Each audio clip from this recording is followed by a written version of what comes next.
menikmati kuasa di dalam perjamuan kudus. Mari kita lihat 1 Korintus pasal 11, kita mulai dari ayat 23. Sebab apa yang telah kuteruskan kepadamu, telah aku terima dari Tuhan. Jadi pewahyuan tentang perjamuan kudus itu Paulus terima langsung dari Tuhan, saudara. Dia tidak kutip dari Injil Matius, Markus, Lukas, dan Yohanes. Padahal di Injil-Injil itu ada juga peristiwa bagaimana Yesus pada waktu perjamuan malam terakhir mengambil roti, memecahkan roti. Tapi dia dapatkan langsung dari Tuhan dan Tuhan kasih pewahyuan khusus buat Paulus untuk diajarkan buat kita hari ini. Dan dari sini kita bisa mengerti bahwa ini adalah sesuatu yang penting dalam hidup ini, saudara. Amin. Ya. Apa yang telah kuterima dari Tuhan, bahwa Tuhan Yesus pada malam waktu ia diserahkan, ia mengambil roti. Dan sesudah itu ia mengucap syukur atasnya. Ia memecah-mecahkannya dan berkata, inilah tubuhku yang diserahkan bagi kamu. Perbuatlah ini menjadi apa? Peringatan akan aku. Jadi perjamuan kudus itu kita lakukan menjadi peringatan akan Tuhan Yesus. Peringatan akan apa? Mari kita baca terusnya. Demikian juga ia mengambil cawan sesudah makan, lalu berkata, cawan ini adalah perjanjian baru yang dimeteraikan oleh darahku. Perbuatlah ini setiap kali kamu meminumnya menjadi peringatan akan aku. Ayat 26. Sebab setiap kali kamu makan roti ini dan minum cawan ini, kamu memberitakan kematian Tuhan sampai ia datang. Jadi ketika kita mengambil atau menerima perjamuan kudus, kita sedang memberitakan apa? Kematian Tuhan. Ya, kalau minggu lalu saudara ikuti persepuluhan, itu kita sedang menyaksikan bahwa kita punya Tuhan yang hidup. Betul? Ya, ketika Abraham memberikan 1/10, dia sedang memberikan kesaksian bahwa dia punya Tuhan yang hidup. Minggu lalu kita belajar itu juga di Ibrani pasal 7. Sikap hati kita ketika kita mengembalikan atau memberikan persepuluhan, kita sedang menyaksikan bahwa Tuhan itulah Tuhan yang hidup. Bahwa hidupku itu bukannya dari aku, tapi semuanya dari Tuhan. Tapi ketika kita mengambil atau menerima perjamuan kudus, kita sedang memberitakan apa? Kematian Tuhan. Amin. Sampai kapan? Sampai ia datang. Artinya perjamuan kudus itu tidak akan ada setelah Yesus datang. Perjamuan kudus ini hanya kita lakukan sampai Tuhan datang. Amin. Demikian juga dengan persepuluhan, itu juga hanya sampai Tuhan datang. Nanti waktu kita di sorga, tidak ada lagi itu persepuluhan, tidak ada lagi perjamuan kudus, saudara. Nah, kita mau belajar kenapa kita lakukan ini hanya sampai Tuhan datang. Ya, tujuannya untuk apa? Jadi, barang siapa dengan cara yang tidak layak, katakan cara yang tidak layak. Ya, jadi bukan orangnya yang tidak layak. Seringkali kita salah paham bahwa kalau kita mengambil perjamuan kudus, orangnya yang harus layak. Tahukah saudara bahwa tidak ada satupun kita yang layak sebenarnya kalau kita andalkan kebaikan kita. Kalau kita andalkan, kalau aku harus benar dulu baru aku bisa ambil perjamuan kudus. Tidak ada dari kita yang layak, saudara. Satu-satunya syarat untuk kita layak adalah ketika kita tahu bahwa kita tidak layak.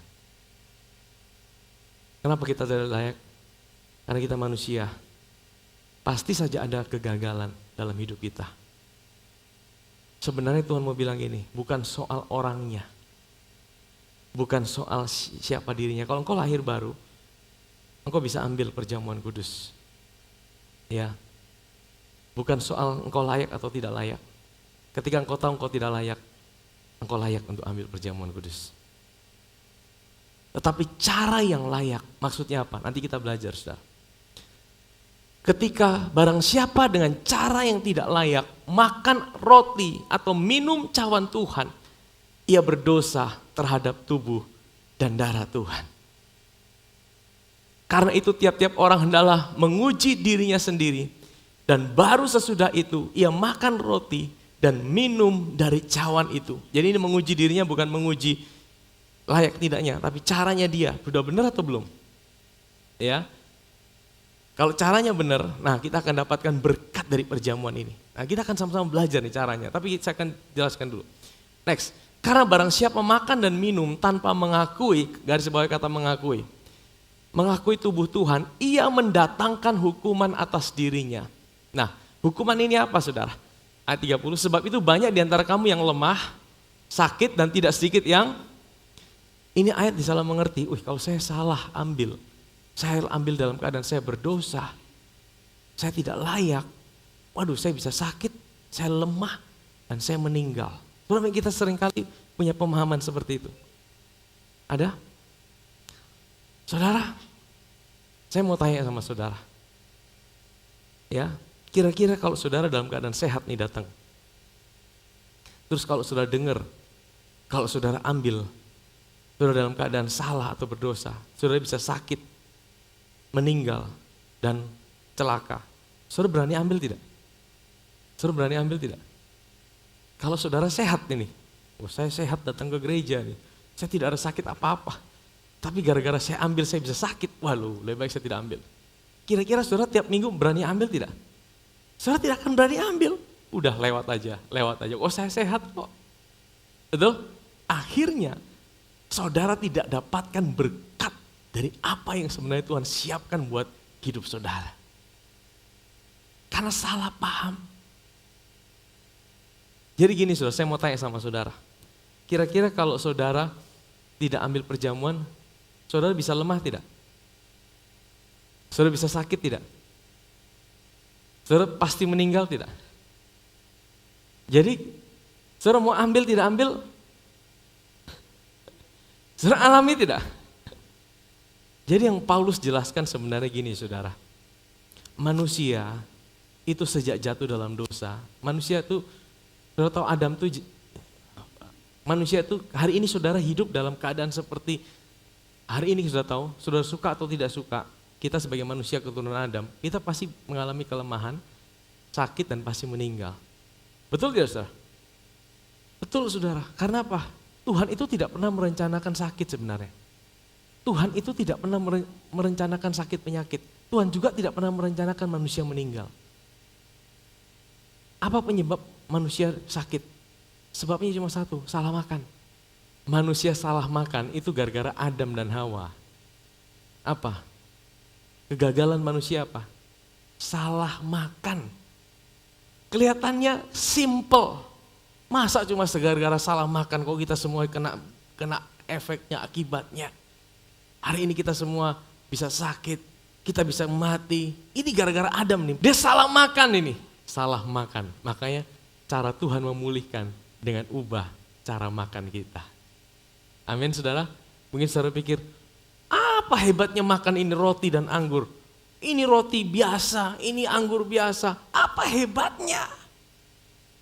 Saudara jangan pikir saudara, manusia gagal juga gara-gara salah makan saudara.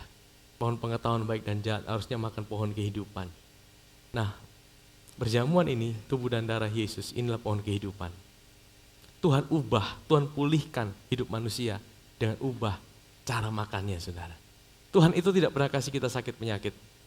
Sakit penyakit itu datang karena kita hidup di dunia yang sudah jatuh. Katakan amin. Dunia yang sudah jatuh hari ini mengakibatkan ada bencana alam. Ada kerusakan-kerusakan alam di mana-mana. Dan saudara, manusia mau berusaha sebaik apapun. Dunia ini tidak bisa pernah akan ke arah yang lebih baik. Kita hidup di dalam sistem yang udah hancur hari-hari ini saudara. Kita hidup di dalam keadaan dunia yang memang penuh dengan bencana. Saudara tahu itu dari mana? Itu dari kejatuhan manusia. Karena hari ini Tuhan itu belum ambil kuasanya semua untuk mengatur dunia. Kalau Tuhan yang atur semua, tidak ada namanya bencana. Nanti Tuhan akan siapkan langit baru, bumi baru. Kita akan dikasih tubuh yang baru. Di situ tidak ada sakit penyakit, di situ tidak ada bencana alam, di situ tidak ada kecelakaan. Semuanya baik saudara. Tapi selama kita hidup hari-hari ini, di masa-masa ini, apalagi di masa-masa akhir menjelang kedatangan Tuhan, dunia akan semakin hancur, dunia akan semakin gelap. Ya, Sakit penyakit mulai muncul begitu banyak, variasinya tambah banyak. Bencana alam di mana-mana. Itu keadaan yang tidak bisa kita hindari, saudara. Dunia yang sedang kita tinggal hari ini. Tapi Tuhan tidak pernah kasih sakit penyakit. Tuhan tidak pernah hukum kita dengan sakit penyakit. Tapi Tuhan kita adalah Tuhan yang mau menyembuhkan sakit penyakit. Amin, saudara. Jadi jangan pernah kalau saudara mengalami sakit, saudara bilang, ini Tuhan sedang uji saya. Ini Tuhan sedang hukum saya. Tuhan tidak pernah hukum kita dengan sakit penyakit, saudara. Tapi dia Tuhan yang menyembuhkan sakit penyakit. Waktu dia naik di atas kayu salib, saudara. Nah, disitulah ada kuasa yang Tuhan sediakan buat kita. Saudara tahu bahwa setiap orang yang datang pada Tuhan Yesus, waktu ada di bumi, saudara. Orang sakit maksudnya. Kira-kira ada yang ditolak sama Tuhan Yesus? Saudara pernah baca di Alkitab, ada orang sakit ketemu Tuhan Yesus. Tuhan Yesus bilang gini, kamu doa puasa dulu. Kamu pergi pelayanan dulu. Kamu kurang benar. Kalau kamu sudah benar, baru datang ke sini aku sembuhkan. Ada seperti itu? Tidak, saudara. Semua orang sakit yang berjumpa dengan Tuhan Yesus pasti disembuhkan. Amin. Saya percaya bahwa kita punya Tuhan Yesus yang dahulu, sekarang, dan selama-lamanya tetap sama. Sifatnya, karakternya. Amin, saudara. Dia tidak pernah kasih kita sakit penyakit, tapi dia mau, saudara, sehat. Ayatnya di mana? Mari kita buka 3 Yohanes pasal ayat yang kedua. Saudaraku yang kekasih, aku berdoa, semoga engkau baik-baik. Kata baik-baik ini dalam bahasa Inggrisnya prosper. Prosper itu artinya makmur. Saudara, Tuhan itu ingin saudara makmur. Ada yang berkata, wah ini di gereja ini diajarkan, wah berkat, hati-hati loh. Saudara, Injil kasih karunia, Injil itu bukan Injil tentang berkat. Injil itu bukan Injil tentang kekayaan, bukan Injil tentang kesehatan. Injil itulah Injil kasih karunia. Tapi hasilnya Tuhan ingin saudara diberkati, Tuhan juga ingin saudara hidup dalam kesehatan. Tidak ada yang salah, engkau diberkati secara finansial. Amin, saudara. Jangan merasa berdosa ketika engkau diberkati secara finansial. Yang masalah adalah ketika hati saudara melekat dengan kekayaan. Amin. Jadi tidak ada yang salah, saudara. Semoga engkau baik-baik dan sehat-sehat. Ini tidak perlu ditafsirkan macam-macam, saudara. Tuhan ingin saudara sehat. Katakan samping kiri kananmu, Tuhan ingin saudara sehat. Kenapa ini penting, saudara? Kenapa ini penting? Karena kalau saudara tidak percaya Tuhan ingin saudara sehat, saudara percaya Tuhan masih kasih saudara sakit penyakit. Waktu engkau sakit, engkau tidak berani datang sama Tuhan. Engkau ragu untuk datang sama Tuhan untuk minta kesembuhan. Amin, saudara. Karena engkau pikir ini Tuhan yang kasih sakit. Tapi kalau kita lihat orang yang berkata Tuhan kasih sakit, mereka juga ke dokter tuh. Kalau ke dokter kan berarti melawan kehendak Tuhan dong. Tuhan tidak pernah kasih saudara sakit. Tapi Tuhan mau sembuhkan sakit penyakit saudara. Dia Tuhan yang mau engkau sehat. Saudara tahu berkat terbesar kedua setelah keselamatan apa? Kesehatan. Ada yang berkata keluarga yang bahagia. Saudara, kalau saudara mau keluarga yang bahagia tapi saudara terbaring di tempat tidur, pasang selang kiri kanan, mau omong saja susah. Bagaimana, saudara? Berkat terbesar kedua setelah keselamatan adalah kesehatan. Amin, saudara. Bukan finansial. Saudara mau punya uang 1 triliun, tapi kalau saudara terbaring, pasang infus kiri kanan, tidak bisa makan. Makan cuma bisa makan bubur. Diinfus terus, apa gunanya, saudara? Tidak ada gunanya. Berkat terbesar itu kedua setelah keselamatan adalah kesehatan. Amin. Kalau kita menguji diri kita sendiri, hukuman itu tidak akan menimpa kita. Hukuman ini bukan mati masuk neraka, saudara. Ya. Tapi kalau kita menerima hukuman dari Tuhan, maksudnya kalau kita salah cara makan, kita pasti akan mengalami yang namanya gampang sakit, ya kan? Terus bisa meninggal sebelum waktunya. Sebenarnya kita mau meninggal sebelum waktu kita meninggal. Ada yang mau? Saya percaya kita semua mau umur panjang, betul? Ya. Nah, artinya gini, saudara, ya. Maksudnya kalau kita menerima hukuman dari Tuhan, ya mungkin kita bisa sakit-sakitan, kita mungkin bisa mati sebelum waktunya, ya. Nah, kita dididik supaya kita tidak akan dihukum bersama-sama dengan dunia. Maksudnya apa? Apa yang dunia alami hari ini, kita hidup dalam sistem dunia ini, ya. Kita dididik dengan cara apa? Supaya kita melakukan dengan cara yang benar. Supaya kita tidak alamin itu. Maksudnya apa? Kita kembali ke ayat 30, Saudara. Sebab itu, banyak di antara kamu yang lemah dan sakit dan tidak sedikit yang meninggal. Coba tampilkan dalam bahasa Inggrisnya, ada satu kata yang hilang, Saudara. Di sini dikatakan for this reason. Artinya apa? Karena alasan inilah. Karena satu alasan, karena this ini tunggal. Karena alasan inilah banyak yang lemah, sakit di antara kamu dan bahkan meninggal. Alasan apa itu, Saudara? Nah, alasan inilah yang mau kita belajar hari ini. Kalau kita tahu alasan ini kita bisa belajar daripadanya, maka kita juga tidak akan ngalamin apa yang dialamin. Saya percaya tujuan Tuhan bukan berarti kita tidak akan meninggal, tapi Tuhan ingin kita tidak gampang sakit, kita tidak gampang lemah, tapi kita punya umur panjang, kita sehat. Kalau kita sehat kita bisa melayani Tuhan, kita bisa lakukan banyak hal buat Tuhan. Amin, Saudara. Nah, for this reason. Untuk alasan inilah. Alasan ini apa, Saudara? Alasan ini yang mau kita gali. Itu di ayat 29. Itu kunci daripada pasal ini, Saudara. Di pasal ayat 29 dikatakan gini. Karena barang siapa makan dan minum tanpa mengakui tubuh Tuhan, ia mendatangkan apa? Hukuman. Artinya kalau kita balik ini, kalau barang siapa makan dan minum dengan mengakui tubuh Tuhan, maka dia akan mengalami berkat daripada apa yang dia ambil. Amin, Saudara. Berkatnya apa? Saudara tidak gampang sakit, saudara kuat, dan saudara tidak meninggal pada sebelum waktunya. Sebenarnya kita mau umur panjang. Saudara mau umur panjang, kita sama-sama belajar ini, Saudara. Waktu saya pelajari lagi, waktu saya gali lagi, saya bilang, Tuhan, buat saya menghargai apa yang sudah Tuhan siapkan buat gerejamu. Ada berkat yang luar biasa yang Tuhan kasih buat gerejamu melalui perjamuan ini. Tapi seringkali kita tidak mengerti, sehingga apa? Kita tidak alamin apa yang Tuhan siapkan buat kita. Kita takut untuk ambil itu. Tapi hari ini saya berdoa, setiap kita yang pulang dari tempat ini, kita dapatkan satu pewahyuan. Kenapa kita lakukan perjamuan kudus? Bahkan kenapa kita lakukan itu setiap minggu. Jangan saudara lakukan itu dan saudara tidak alamin apa-apa. Jangan saudara lakukan itu tanpa pewahyuan. Jangan saudara lakukan itu saudara tidak menikmati apa-apa.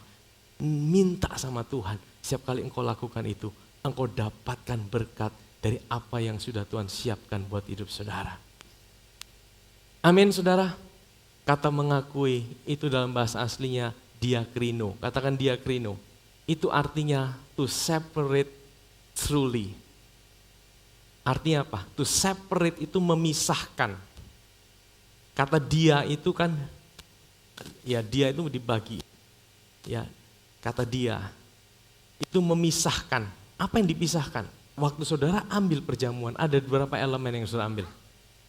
Ada tubuh dan darah, ada roti, ada anggur. Seringkali kita ambil tuh, kita hantam saja, kita tidak mau tahu. Ya sudah, pokoknya ambil saja.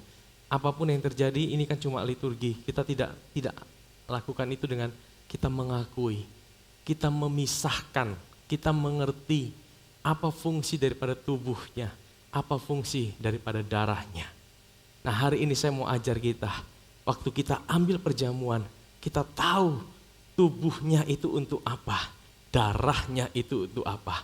Waktu engkau tahu dengan benar kenapa dia memberikan tubuhnya, kenapa dia mencurahkan darahnya, itulah dikatakan engkau mengakui tubuh Tuhan. Waktu engkau mengakui tubuh Tuhan, engkau dapatkan pewahyuan itu, engkau dapatkan puasa berkat daripada perjamuan kudus yang engkau lakukan setiap kali. Amin, Saudara. Nah, kita akan masuk lebih dalam. Apa sih fungsi daripada roti atau tubuh Kristus itu, Saudara? Yesaya 53 ayat yang keempat. Tetapi sesungguhnya penyakit kitalah yang ditanggungnya, dan kesengsaraan kita yang dipikulnya. Padahal kita mengira dia kena tulah, dipukul dan ditindas Allah. Tetapi dia tertikam oleh karena pemberontakan kita. Dia diremukkan oleh karena kejahatan kita. Ganjaran yang mendatangkan keselamatan bagi kita ditimpakan kepadanya. Dan oleh apa? Bilur-bilurnya kita menjadi sembuh. Saudara tahu bilur-bilurnya apa? Bilur ini stripes. Bahasa Inggrisnya stripes. Stripes itu apa? Stripes itu garis. Saudara tahu, kalau kita ke Israel, setiap kali kita mau makan Paskah, mereka punya perayaan Paskah, kita selalu dikasih yang namanya roti matzah. Katakan matzah. Saudara tahu bentuknya seperti apa? Kotak, dan ini ada garis-garis. Dan dibuat angus. Angus. Kenapa dibuat angus? Mereka tidak tahu. Yang mereka tahu tidak beragi. Ini tidak ada raginya. Tapi mereka tidak tahu ini gambaran daripada apa. Tapi kita bersyukur hari ini kita tahu. Garis-garis itu stripes. Ini adalah gambaran tubuh Yesus Kristus. Waktu dia disiksa, saudara. Itu disiksa bukan pakai rotan, pakai apa? Itu pakai cambuk, di ujungnya itu ada tulang, duri. Dan setiap kali itu ditancapkan, ditarik, saudara. Itu daging Yesus itu tercabik sampai tulang-tulangnya kelihatan. Nah, tulang-tulang itu yang kelihatan itulah stripes. Itulah bilur. Dan angus ini karena apa? Ini gambaran dia menerima penghukuman. Dia ambil semua murka itu, panas, api itu. Saya tahu firman Tuhan berkata, oleh bilur-bilurnya setiap sakit penyakit saudara sudah disembuhkan. Amin saudara. Oleh bilur-bilurnya semua sakit penyakitmu sudah disembuhkan. Mungkin ada yang berkata, ada penafsir yang berkata, itu bilur-bilur itu bukan, menyembuhkan itu bukan sakit secara fisik, itu sakit secara rohani, ya kan? Itu ada yang pemahaman yang berkata karya Kristus itu bukan tidak termasuk tentang fisik, finansial, tentang semua. Itu cuma karya Kristus itu cuma buat kita mati masuk surga, itu saja. Nah, saudara, saya akan tunjukkan salah satu cara kita baca Alkitab, biarlah Alkitab itu menjelaskan Alkitab.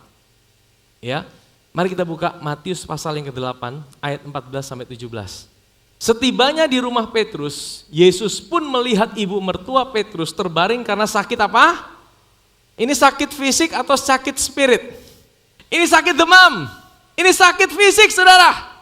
Maka dipegangnya tangan perempuan itu lalu lenyaplah demamnya. Ia pun bangun dan melayani dia. Ayat 16. Menjelang malam dibawalah kepada Yesus banyak orang yang kerasukan setan, dan dengan sepatah kata Yesus mengusir roh-roh itu. Nah, ini sakit di dalam spiritnya. Dan menyembuhkan apa? Orang-orang yang menderita sakit. Nah, ini bukan sakit spirit, ini sakit tubuh. Ada yang encok, ada yang pilek, ada yang demam, ada yang stroke, ada yang pokoknya bermacam-macam sakit lah. Dan firman Tuhan bilang apa? Menyembuhkan orang-orang. Hal itu terjadi supaya genaplah firman yang disampaikan oleh Nabi Yesaya. Apa saudara? Dialah yang memikul kelemahan kita dan yang menanggung penyakit. Ini Yesus kutip dari mana? Yesaya 53 dikutip oleh Yesus untuk menjelaskan ada dua jenis penyakit. Penyakit roh, tapi juga penyakit tubuh. Amin saudara. Tuhan bukan hanya mau selamatkan roh saudara. Tuhan juga mau tubuh saudara sehat. Amin. Saudara tahu, waktu orang Israel makan perjamuan pertama kali, itu di Keluaran pasal 12. Mari kita buka Keluaran pasal 12. Saya akan tunjukkan bagaimana cara mereka makan. Dan ini juga memberikan petunjuk bagaimana kita ambil perjamuan itu saudara. Janganlah kamu memakannya mentah. Nah ini bicara anak domba. Anak domba ini kan tipologi siapa? Yesus. Hari ini kita tidak lagi lihat anak domba, tapi Yesus adalah anak domba Allah kita, betul? Waktu mereka lakukan Paskah, mereka makan anak domba. Mereka keluar dari Mesir, sebelum keluar malamnya mereka disuruh makan anak domba. Tapi tidak boleh makan mentah. Tidak boleh direbus juga. Siapa suka sup-sup di tempat ini? Khusus makan anak domba, tidak boleh direbus, tidak boleh mentah. Tapi harus apa? Hanya dipanggang di api. Maksudnya apa? Waktu engkau ambil perjamuan, engkau harus lihat perjamuan ini adalah bicara tentang Yesus yang dihukum di atas kayu salib untuk menanggung setiap sakit penyakit kita. Waktu engkau ambil roti itu, jangan ambil biasa-biasa. Jangan ambil dengan satu sikap, ini kan cuma liturgi biasa. Ambillah dengan satu sikap, Tuhan, aku mengambil ini, aku melihat di atas kayu salib, engkau sudah tanggung setiap sakit penyakitku. Engkau sudah bayar buat sakit penyakitku. Engkau dihukum buat sakit penyakitku. By the way, orang Israel keluar dari Mesir, sudah tahu? Tidak ada satupun yang sakit. Mereka makan itu ini sebelum mereka makan mana. Coba Mazmur 105. Dibunuhnya semua anak sulung di negeri mereka. Itu peristiwa malam terakhir. Kematian anak sulung. Mula segala kegagalan mereka, ayat 37. Dituntunnya mereka keluar, membawa perak dan emas. Orang Israel waktu keluar dari Mesir, dibuat Tuhan kaya mendadak, saudara. Dan di antara suku-suku mereka tidak ada yang, jadi waktu dibawa keluar itu saudara, firman Tuhan bilang tidak ada yang tergelincir. Sebenarnya bahasa aslinya bukan tergelincir, tergelincirnya seperti terpleset. Tapi sebenarnya tidak ada yang sakit. Kaki mereka tidak ada yang pincang. Tidak ada sakit penyakit yang kena mereka. Saudara bayangkan, kalau mereka yang lakukan hanya sebagai tipologinya saja. Mereka makan anak domba itu dalam bentuk literal. Mereka ngalamin kesehatan seperti itu. Apalagi kita yang hari ini, Tuhan kasih kita berkat untuk mengerti substansinya, arti sesungguhnya daripada anak domba itu. Melalui perjamuan yang kita lakukan setiap minggu. Kalau engkau lakukan itu dengan benar, waktu engkau lakukan itu, minta sama Tuhan. Jangan cuma lakukan biasa. Engkau lihat, makanya Abraham itu kan dia menerima roti dan anggur. Lakukan setiap kali engkau menerima perjamuan. Yang pertama, waktu engkau ambil roti itu, engkau lihat engkau menerima dari imam besar kita. Engkau bayangkan, engkau lihat dengan kacamata rohanimu bahwa setiap kali engkau lakukan itu, Yesus yang kasih engkau tubuhnya, dan dia tersalib di atas kayu salib, tubuhnya dihancurkan. Saudara tahu, di dalam perjanjian lama, setiap domba yang disembelih, itu tidak ada yang disiksa loh. Tahukah saudara, waktu mereka mau persiapkan anak domba Paskah, ada yang disiksa? Tidak ada, malah disayang-sayang domba itu. Dikurung selama berapa hari di rumah, dijadikan mainan. Ada waktu hari ini ditentukan, baru disembelih, dikorbankan. Tapi kenapa Yesus sebagai anak domba Paskah, dia harus sampai disiksa? Saudara tahu pada waktu itu hukuman, harusnya Yesus itu cuma pilih salah satu, disiksa atau disalib. Makanya orang penjahat di samping Yesus tidak disiksa, dia disalib saja. Tapi saudara tahu Yesus, dia bukan cuma disalib, dia disiksa. Tubuhnya dihancurkan. Untuk apa? Untuk memberikan kita kepastian bahwa karya keselamatan, karya salib itu bukan hanya bicara tentang kita mati masuk surga. Tapi dia bayar juga untuk setiap sakit penyakit hidupmu. Engkau boleh datang sama Tuhan. Engkau boleh harapkan kesembuhan. Engkau boleh harapkan pemulihan daripada Tuhan. Amin saudara. Bilangan 21. Ini adalah kisah bagaimana orang Israel itu waktu mereka ada di padang gurun, Tuhan izinkan perlindungan itu diangkat. Sehingga apa? Ular-ular tedung itu mulai keluar dan menggigit orang Israel. Saudara bayangkan ular tedung itu berbisa. Ya. Dan banyak mereka yang mati. Dan Musa datang sama Tuhan, Tuhan tolong. Kalau Tuhan tidak tolong, habis ini Tuhan. Ini ular berbisa, bisanya mematikan. Tuhan bilang apa sama Musa? Perhatikan. Maka berfirmanlah Tuhan pada Musa, buatlah ular tedung dan taruhlah itu pada sebuah tiang. Maka setiap orang yang terpagut, jika ia melihatnya akan tetap hidup. Ini Tuhan suruh Musa lakukan sesuatu yang aneh, saudara. Ayat 9. Maka Musa, tapi Musa taat saudara sama Tuhan. Sekalipun tidak masuk akal. Saya tanya sama saudara, ini yang paling masuk akal sebenarnya jawaban Tuhan apa? Kalau kena sakit digigit ular. Kalau saudara jadi Tuhan apa? Musa, cari itu daun-daun, akar-akar di gurun tuh. Rebus itu, minum itu. Betul? Itu lebih masuk logika. Ini sakit apa? Bikin jawaban apa?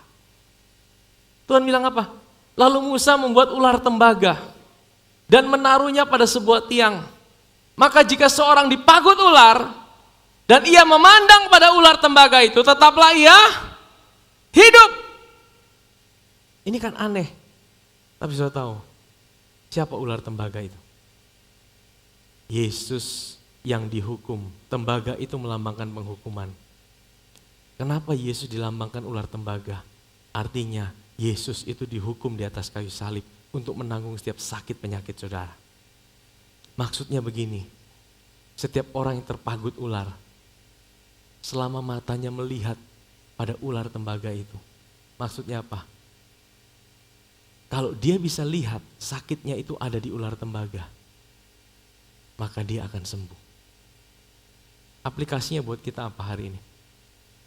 Setiap kali engkau ambil perjamuan, jangan lakukan biasa-biasa. Lihat kalau engkau sakit, lihatlah di atas salib engkau gambarkan. Maka ini sebagai satu peringatan untuk mengingatkan engkau apa yang Yesus kerjakan di atas kayu salib. Waktu engkau ambil itu, engkau lihat di atas tubuh Yesus. Waktu engkau sakit, mungkin engkau bilang, aduh beta ada kanker. Kalau engkau bisa lihat kanker itu ada di tubuh Yesus, maka satu penyakit tidak bisa ada di dua tempat pada waktu yang bersamaan. Kalau engkau bisa dapatkan pewahyuan bahwa sakitmu itu sudah ditanggung oleh Yesus di tubuhnya di atas kayu salib, maka sakit itu tidak ada lagi di tubuhmu. Amin saudara. Ini satu kali kesaksian pada waktu itu anak kami yang nomor 2, Elijah, waktu itu usianya masih berapa tahun ya? Waktu itu 5 tahun ya, 6 tahun ya. Waktu itu kita sedang mempersiapkan seminar bersama Pastor Paul waktu itu. Dan Pastor Paul sudah datang, tiba-tiba dia kena demam berdarah saudara. Waduh, kita pusing. Ini mau urus dia sakit demam berdarah atau mau urus seminar. Tapi waktu itu Pastor Paul datang dan dia lakukan perjamuan kudus bersama kami dengan anak kami. Dan singkat cerita, waktu dicek lagi dokter kaget saudara. Loh, ini anak kok sembuh? Dia tidak perlu masuk rumah sakit saudara. Sehingga seminar itu bisa berjalan dengan baik saudara. Saudara bayangkan kalau kita harus urus seminar, kita harus urus anak yang lagi masuk rumah sakit. Aduh pusing saudara. Ya, ayo kita bersama-sama belajar, kita praktekkan, kita ingatkan diri kita lagi. Amin saudara. Nah kita kembali ke Keluaran tadi, pasal 12. Kamu makannya harus dipanggang di api, lengkap dengan kepalanya dan betisnya dan isi perutnya. Kepala ini bicara apa saudara? Kepala ini bicara Tuhan juga tidak mau engkau stres. Waktu engkau makan pikiran Kristus. Waktu mungkin hari ini engkau juga sedang stres. Tuhan juga tidak mau engkau stres. Waktu engkau ambil perjamuan, engkau bilang, Tuhan hari ini mungkin aku stres. Tapi aku mau lihat pikiranmu tidak stres hari ini. Engkau tanggung setiap stresku. Di Taman Getsemani, engkau harus kepalamu berdarah. Engkau stres. Di Taman Getsemani engkau stres Tuhan.